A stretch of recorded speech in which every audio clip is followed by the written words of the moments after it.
शिक्षा अधिकार सर्वशिक्षा अभियान सभिए पढ़ंतु सभिए पढ़ंतु। मने रखंतु आपणक प्रिय यूट्यूब चैनल रो नाम सुपरस्टार्स एक्सप्रेस। आसंतु एबे षष्ठ श्रेणी आम साहित्य पुस्तक अभ्यास पाठ रे सामिल हेबा।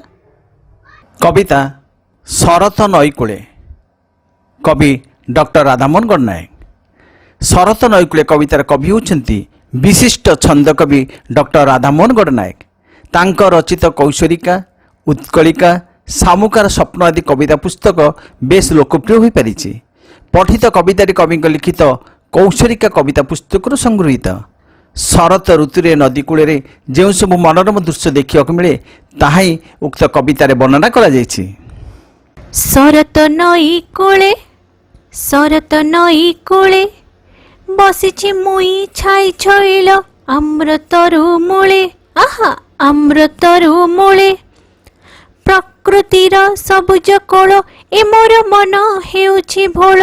प्रकृतिर सबुज कोल ए मोर मन हेउछि भोल। नयन मम भ्रमर सम माधुरी चाखी बोले माधुरी चाखी बोले। शरत नई कूले शरत नई कूले। कठिन शब्दार्थ छाई छईक अर्थात छाई रे सुंदर। आम्र आंब तरु अर्थ गच्छ भ्रमर अर्थ भंवर सम अर्थ समान माधुरी अर्थ मधुरता। भावार्थ शरत ऋतुरे नईकूले एक सुंदर आंब गछर छाई कवि बसिଛନ୍ତି।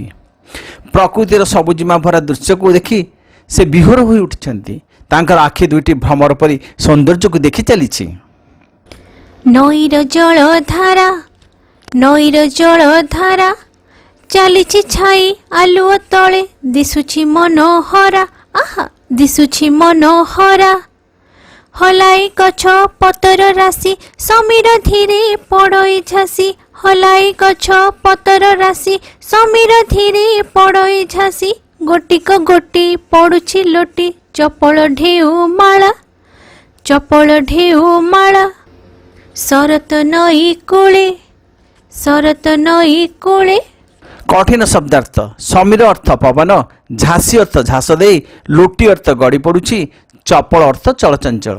भावार्थ छाई आलुओर लुचकाली खेल मध्य नईर जलधारा बही चली और बेस मनोहर दिशुची। से नईर लहरी माଳରେ पवन धीरे धीरे गछ को हलाई पत्र सब झड़ाई पकई दउछि। चलचंचल ढेउ गुड़िक गोटी गुट होई लुटी पड़ुछि। मौन बक बसिछि तार शिकार अभिलाषे। आहा शिकार अभिलाषे पाउछि जहा अतुल सुखे देउछि भरी आपणा मुखे। पाउछि जहा अतुल सुखे देउछि भरी आपणा मुखे। गेंडालिया झांप मारी उठोई नील कासे उठोई नील कासे। शरत नई कूले शरत नई कूले। कठिन शब्दार्थ बक अर्थ बग अभिलाष अर्थ इच्छा आपणा अर्थ निजर। भावार्थ से नई सुअर गोटे पाखरे बगटीए मौन शिकार आशे बसी जहा किछि पाउछि अत्यंत सुखरे निज मुहरे भरी दउछि। एतिक बेले गेंडाळियाटिए नई जल उपरे झांप मारी नील आकाश को उठी जाउछि। नईर आर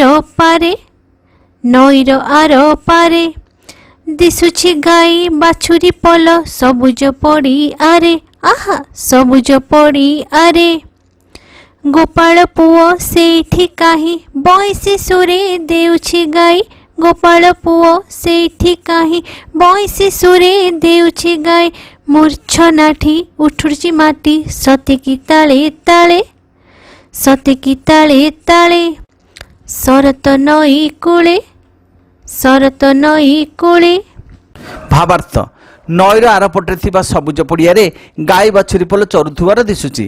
सेठी गौड़ पुओ रही तार सुमधुर स्वर रे मूर्छना तोली ताले ताले बंशी बजाउची। नईर ए कूले से फाळे फूल आकुल करी फुटिछि जाई दूरे। आहा फुटिछि जाई दूरे। मधुर तार महक राशि पवन साथी आसुछि भासी। ମଧୁର ତାର ମହକ ରାଶି ପବନ ସାଥେ ଆସୁଛି ଭାସି ଆବସ ଭୋଳ ଚିତ୍ତ ମୋର ତାହାରି ସାଥେ ଘୁରେ ଶରତ-ନଈ-କୂଳେ ଶରତ-ନଈ-କୂଳେ। କଠିନ ଶବ୍ଦାର୍ଥ ସେଫାଳି ଅର୍ଥ ଗଙ୍ଗଶିଉଳି, ଆକୁଳ ଅର୍ଥ ବ୍ୟାକୁଳ, ଚିତ୍ତ ଅର୍ଥ ହୃଦୟ। ଭାବାର୍ଥ ନଈର ଏପଟରେ ଗଙ୍ଗଶିଉଳି ଫୁଲ ଫୁଟିଛି, ତାର ସୁମଧୁର ମହକ ପବନରେ ଭାସି ଆସୁଛି। ସେହି ସୁମଧୁର ମହକରେ କବିଙ୍କର ମନ ବିହ୍ୱଳ ହୋଇ ତା ସହିତ ଘୁରି ବୁଲୁଛି। ସେତିକି ବେଳେ ତହିଁ ଶଙ୍ଖ ଚିଲ ଉଠଇ ଡାକି ଆକାଶେ ରହି ଦୂରେ ଯେ ଥିଲେ ବାଳକ ଦଳ ଉଚ୍ଚେ ମିଳି ତୋଳିଲେ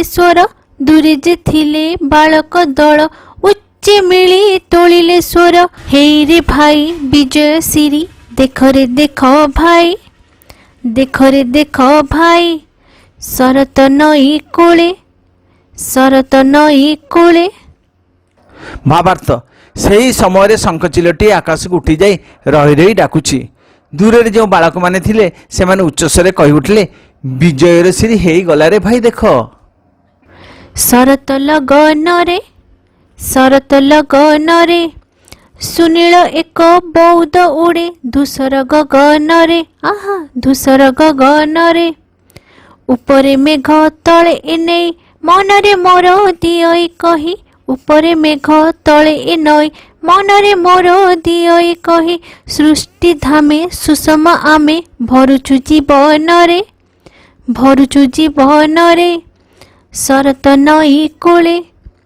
ଶରତ-ନଈ-କୂଳେ। ଭାବାର୍ଥ ଶରତର ଏହି ଶୁଭ ଅବସରରେ ଧୂସର ଆକାଶରେ ସୁନୀଳ ବଉଦ ଉଡ଼ି ଯାଉଛି, ଉପରେ ମେଘମାଳ ତଳେ ନଈ ବହି ଯାଉଛି। କବି କହୁଛନ୍ତି, ଏପରି ଏକ ପରିବେଶକୁ ଦେଖି ମୋ ମନରେ ସତେ ଯେପରି କିଏ କହୁଛି, ଏ ସୃଷ୍ଟିର ଜନଜୀବନରେ ଆମେ ସୌନ୍ଦର୍ଯ୍ୟକୁ ଭରି ଦେଉଛୁ। ପିଲାମାନେ, ତୁମକୁ ବର୍ତ୍ତମାନ ମୁଁ ପରୀକ୍ଷା ଉପଯୋଗୀ କେତେକ କ୍ଷୁଦ୍ର ପ୍ରଶ୍ନ ଉତ୍ତର ବତାଉଛି, ତାର ଉତ୍ତର ମଧ୍ୟ କହିଦେଉଛି। ତୁମେ ତାହାକୁ ଖାତାରେ ଟିପି ରଖିବ। ପ୍ରଶ୍ନଟି ହେଉଛି, କବିଙ୍କ ଆଖିକୁ ଭ୍ରମର ସହିତ ତୁଳନା କରାଯାଇଛି କାହିଁକି? ଉତ୍ତର ହେଉଛି, ଭ୍ରମର ଯେପରି ଫୁଲ ଉପରେ ବସିବା ପାଇଁ ସବୁ ଜାଗା ଖୋଜି ବୁଲେ, ସେହିପରି କବିଙ୍କର ଆଖି ପ୍ରାକୃତିକ ସୌନ୍ଦର୍ଯ୍ୟକୁ ଦେଖିବା ପାଇଁ ବ୍ୟାକୁଳ ହୋଇ ଉଠିଛି। ତେଣୁ କବିଙ୍କ ଆଖିକୁ ଭ୍ରମର ସହିତ ତୁଳନା କରାଯାଇଛି। ପ୍ରଶ୍ନ 2, ନଈ ସୁଅ ପାଖରେ ବଗ କ'ଣ କରୁଛି? ଉତ୍ତର, ନଈ ସୁଅର ଗୋଟିଏ ପାର୍ଶ୍ୱରେ ବଗଟିଏ ଛକି ରହି ଶିକାର ଉଦ୍ଦେଶ୍ୟରେ ବସିଛି। ଯାହା ପାଉଛି ତାକୁ ଅତି ଆନନ୍ଦରେ ନିଜ ମୁହଁରେ ଭରି ଦେଉଛି। ପ୍ରଶ୍ନ 3, ନଈ ଆରପାରିରେ କ'ଣ ହେଉଛି କିମ୍ବା ନଈ ଆରପାରିରେ ଗୋପାଳ ପୁଅ କ'ଣ କରୁଛି? ତାର ଉତ୍ତର ହେଉଛି, ନଈ ଆରପାରିରେ ସବୁଜ ଘାସ ପଡ଼ିଆ ଅଛି, ସେଥିରେ ଗାଈ ବାଛୁରୀ ପଲ ଚରୁଛନ୍ତି। ଗୋପାଳ ପୁଅ ସେଇଠି ଥାଇ ବଂଶୀର ସ୍ୱରରେ ଗୀତ ଗାଇ ଅପୂର୍ବ ମୂର୍ଚ୍ଛନା ତୋଳୁଛି। ପ୍ରଶ୍ନ 4, କେଉଁ ଫୁଲର ମଧୁର ମହକ କବିଙ୍କ ମନକୁ ଆକର୍ଷିତ କରିଛି ଓ କାହିଁକି? ଉତ୍ତର ହେଉଛି, ନଈର ଏକ ପଟରେ ଦୂରରେ ସେଫାଳି ଫୁଲ ଫୁଟିଛି। ତାର ମଧୁର ମହକ କବି ମନକୁ ଆକର୍ଷିତ କରିଛି, କାରଣ ତାର ମଧୁର ମହକ ପବନରେ ଭାସି ଆସୁଛି। ତାର ମହକ ଏତେ ସୁମଧୁର ଓ ମନମୋହକ ହୋଇଛି ଯେ କବି ତା ସହିତ ଘୁରି ବୁଲିବା ପାଇଁ ଆକର୍ଷିତ ହୋଇଛନ୍ତି। ପ୍ରଶ୍ନ 5, ଶଙ୍ଖଚିଲକୁ ଦେଖି ପିଲାମାନେ କ'ଣ କହୁଛନ୍ତି କିମ୍ବା ଶଙ୍ଖଚିଲକୁ ଦେଖି ପିଲାମାନେ କି ପ୍ରତିକ୍ରିୟା ପ୍ରକାଶ କରୁଛନ୍ତି? ଏହି ପ୍ରଶ୍ନଟି ବାରମ୍ବାର ପରୀକ୍ଷାରେ ପଡ଼େ। ଏହାର ଉତ୍ତର ହେଉଛି, ଆକାଶରେ ଶଙ୍ଖଚିଲ ଉଡ଼ି ବୁଲିଲା ବେଳେ ରହି ରହି ଡାକୁଛି। ଦୂରରେ ଥିବା ବାଳକମାନେ ତାକୁ ଦେଖି ଉଚ୍ଚସ୍ୱରେ କହିବାକୁ ଲାଗିଲେ, ହେ ଭାଇ, ଶୁଭ ବିଜୟର ପ୍ରତୀକ ହୋଇ ଶଙ୍ଖଚିଲ ଉଡ଼ୁଛି ଦେଖ। ପ୍ରଶ୍ନ 6, ଶରତ ଋତୁର ବର୍ଣ୍ଣନା କବି କିପରି କରିଛନ୍ତି? ଉତ୍ତର ହେଉଛି, ଶରତ ଋତୁରେ କବି ନଈ କୂଳରେ ଥିବା ଏକ ଆମ୍ବ ଗଛ ଛାଇରେ ବସିଛନ୍ତି। ପ୍ରକୃତିର ସବୁଜିମା ଭରା ଦୃଶ୍ୟକୁ ଦେଖି ସେ ବେଶ ଆନନ୍ଦିତ ହୋଇଛନ୍ତି। ନଈର ଜଳଧାରା ଆକାଶର ଛାଇ ଆଲୁଅ ସହିତ ଲୁଚକାଳି ଖେଳ ଖେଳୁଛି। ସେଫାଳି ଫୁଲ ଫୁଟି ବାସ୍ନାରେ ଚୌଦିଗ ମହକାଇ ଦେଉଛି। ନୀଳ ବଉଦ ଧୂସର ଆକାଶରେ ଉଡ଼ି ବୁଲୁଛି। ଉପରେ ମେଘର ଶୋଭା ଓ ତଳେ ନଈର ଶୋଭା ବେଶ ମନମୁଗ୍ଧକର ହୋଇଛି। ପୁସ୍ତକଗତ ପ୍ରଶ୍ନୋତ୍ତର। କବିତାର କେଉଁ ପଦରେ ଏକଥା କୁହାଯାଇଛି ସେ ପଦକୁ ଆବୃତ୍ତି କର। ବଗ ଶିକାର ପାଇଁ ବସିଛି। ମୌନ ବକ ବସିଛି ତାର ଶିକାର ଅଭିଳାଷେ ଆହା ଶିକାର ଅଭିଳାଷେ ପାଉଛି ଯାହା ଅତୁଳ ସୁଖେ ଦେଉଛି ଭରି ଆପଣା ମୁଖେ ପାଉଛି ଯାହା ଅତୁଳ ସୁଖେ ଦେଉଛି ଭରି ଆପଣା ମୁଖେ। ଗୋପାଳ ପିଲା ବଂଶୀ ବଜାଉଛି। ଗୋପାଳ ପୁଅ ସେଇଠି କାହିଁ ବଇଁଶୀ ସୁରେ ଦେଉଛି ଗାଇ ଆହା ବଇଁଶୀ ସୁରେ ଦେଉଛି ଗାଇ ମୂର୍ଚ୍ଛନାଠି ଉଠୁଛି ମାତି ସତେ କି ତାଳେ ତାଳେ ସତେ କି ତାଳେ ତାଳେ। ଶଙ୍ଖ ଚିଲ ଆକାଶରେ ଉଡୁଛି। ସେତିକି ବେଳେ ତହିଁ ଶଙ୍ଖ ଚିଲ ଉଠଇ ଡାକି ଆକାଶେ ରହି ରହି ଆହା ଆକାଶେ ରହି ରହି। ଶରତ ଆକାଶରେ ନୀଳ ମେଘ ସୁନ୍ଦର ଦେଖାଯାଉଛି। ଶରତ ଲଗନରେ ଆହା ଶରତ ଲଗନରେ ସୁନୀଳ ଏକ ବୌଦ ଉଡ଼େ ଧୂସର ଗଗନରେ ଧୂସର ଗଗନରେ। ନିମ୍ନ ବାକ୍ୟ ଗୁଡ଼ିକ ପାଇଁ ପ୍ରଶ୍ନ ବାକ୍ୟ ଗଢ଼। କବି ଶରତ ଋତୁରେ ନଈକୂଳ ଆମ୍ବ ଗଛ ମୂଳେ ବସିଥିଲେ। କବି ଶରତ ଋତୁରେ କେଉଁଠାରେ ବସିଥିଲେ? ନଈର ଜଳଧାରା ମନୋହର ଦେଖାଯାଉଛି।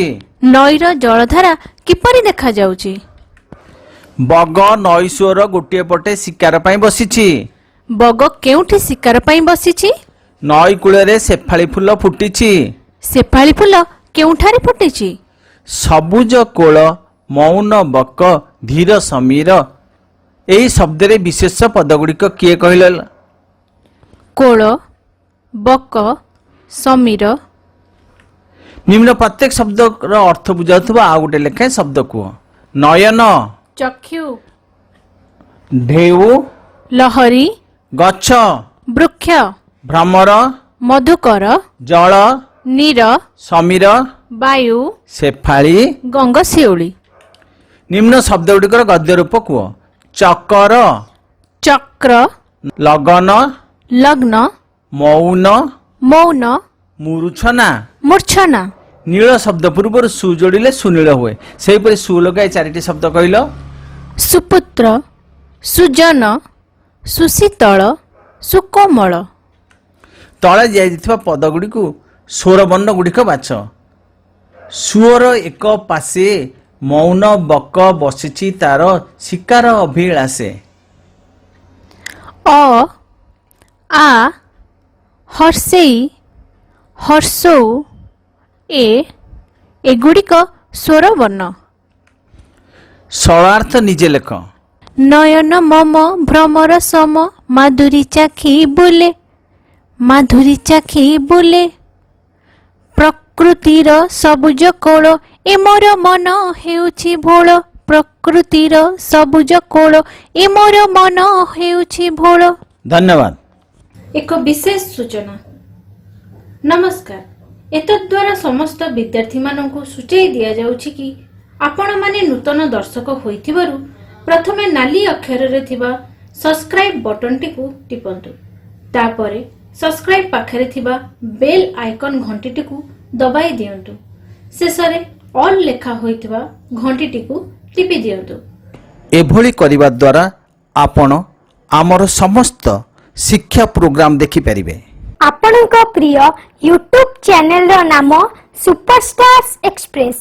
ଆପଣ ପ୍ରତି ରବିବାର ଦିନ 10ଟା ପରେ ଦେଖିବାର ସୁଯୋଗ ପାଇବେ ଅନେକ ଆକର୍ଷଣୀୟ ଧାରାବାହିକ କାର୍ଯ୍ୟକ୍ରମ ଯଥା ଆମ ସ୍ମାର୍ଟ ବିଦ୍ୟାଳୟ, ଆମ ସ୍ମାର୍ଟ ବକ୍ତା, ଆମ ସ୍ମାର୍ଟ ଅଭିନେତା, ଆମ ସ୍ମାର୍ଟ ବୁଦ୍ଧିମାନ ଓ ଆହୁରି ଅନେକ ଅନେକ। ଆମ ରାଜ୍ୟ କାର୍ଯ୍ୟାଳୟର ଠିକଣା ହେଲା superstars express YouTube channel, care of brigade Bhavan, plot number L1739, phase 2, post Dumduma, housing board colony, ଭାୟା ଖଣ୍ଡଗିରି, ଭୁବନେଶ୍ୱର, ପିନ୍ 751019। ଧନ୍ୟବାଦ। ସୁପରଷ୍ଟାର୍ସ ଏକ୍ସପ୍ରେସର ଅଫିସ୍ ଯୋଗାଯୋଗ ମୋବାଇଲ ନମ୍ବର ହେଲା 8260186104। ଆଉ ଥରେ କହିଦେଉଛି 8260186104। ପ୍ରତିଭାବାନ ଛାତ୍ରଛାତ୍ରୀଙ୍କ ପାଇଁ ଏକ ଶୁଭ ଖବର। ଯଦି ଆପଣଙ୍କ ଭିତରେ କୌଣସି ଆଶ୍ଚର୍ଯ୍ୟ ପ୍ରତିଭା ଥାଏ ତେବେ ଆମ ମୋବାଇଲ ନମ୍ବରରେ ଯୋଗାଯୋଗ କରନ୍ତୁ। ଆମେ ଆପଣଙ୍କୁ ଆମ ୟୁଟ୍ୟୁବ୍ ଚ୍ୟାନେଲରେ ପ୍ରତିଭା ପ୍ରଦର୍ଶନ ସୁଯୋଗ ଦେବା ପାଇଁ ଚେଷ୍ଟା କରିବୁ। ବୟସ 2 ବର୍ଷରୁ 18 ବର୍ଷ।